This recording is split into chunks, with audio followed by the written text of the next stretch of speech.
You've probably heard of a function before, and just to repeat the definition one more time, a function is a relation where every number we put in, every input, has exactly one output. So one number goes in and exactly one number comes out.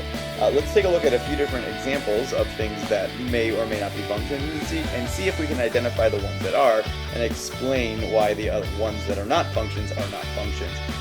Sometimes it's easier to find examples of things that are not functions.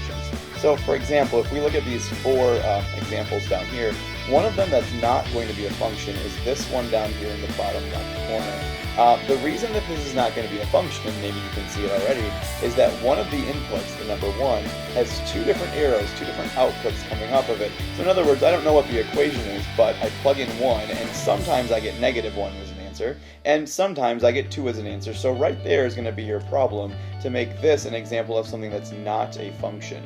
Sometimes it's easiest to see this in the mapping diagram. So when you have problems like these coordinates up here, if you have trouble seeing if it's a function or not, maybe rewrite it as a mapping diagram.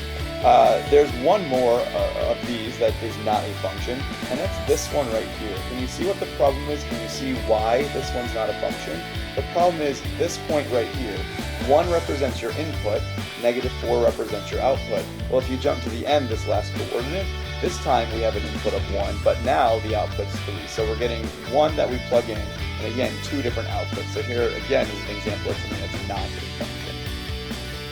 If you look at the remaining 2, then I guess by process of elimination, we know these must be functions. But let's talk about why. This first example, and here's a trick you can use with coordinates, notice that every input, every x value is different. Well, if that's the case, you're going to have a function because none of the x's repeat. So in this case, this is a function. Every number we plug in has one unique output to go along with it. As far as listing our domain and range goes, we were asked to do that if it was a function. Let's use set notation to do this. So I'm going to label what's what, so I'll use D and R, of course, for domain and range.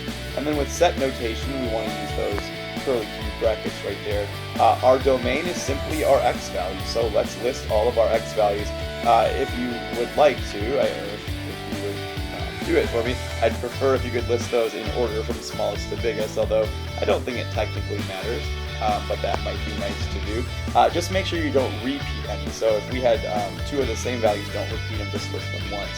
My range then is going to be the set of all the y values, so the second number and all the coordinates. And again, if you could put them in order from smallest to biggest, that'd be great, but I don't think it's that big of a deal. So we've got, what, -4, and then 2, 3, 4 to make up our range. Okay? This last example then, once again, it's an example of something that's a function, because for everything we plug in, the input, the hamburger in this case, there's only one output. Sometimes they may go to the same thing, but that's okay. Every thing on the input only has one arrow coming off of it. And it kind of makes sense. If you order this specific hamburger on Monday, and it has 19 grams of fat, I would expect that later in the week, if I ordered the same hamburger, it should have also the same number of grams of fat. So this again is an example of something that's a function. And if you're feeling kind of lazy like I am and don't want to list the domain again, I suppose I can be a little bit lazy and just say, hey look, all these things on the input are going to be the domain, and all these things over here on the output are going to be the range.